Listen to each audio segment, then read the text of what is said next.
Ils sont installés là depuis des décennies, mais devront bientôt faire place nette. 14 des 130 platanes qui ornent le tour de ville de Gourdon sont promis à la destruction. Des arbres condamnés par un projet de rénovation décidé par la mairie. Je suis pour, dans la mesure où on ne coupe pas les platanes. Il y a du bon, il y a du mauvais. C'est sûr que Gourdon est une ville qui vieillit, qui se meurt, et il faut la rajeunir, il faut faire quelque chose. Peut-être pas abattre les 14, mais faire de la place, oui. Seuls les arbres situés sur le pourtour extérieur du boulevard sont concernés par l'abattage. Des platanes concentrées sur le secteur sud du centre-ville. Pour les opposants, leur disparition sera une atteinte à l'identité gourdonnaise. Être moderne, en 2017, à écouter la mairie, c'est de rendre cette ville complètement aseptisée en mettant des fleurs avec des plantations mexicaines.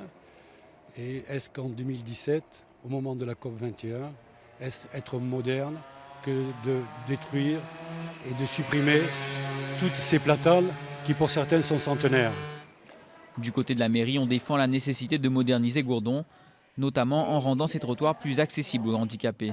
Il y a cet impératif, oui, d'accessibilité, puisqu'il est de plus en plus difficile de circuler sur le tour de ville par la vétusté du tout revêtement.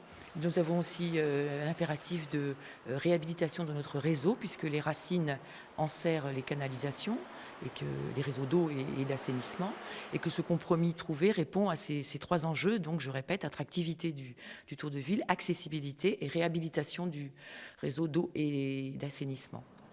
Les jours des platanes de Gourdon semblent désormais comptés. Le début des travaux étant prévu au mois d'octobre.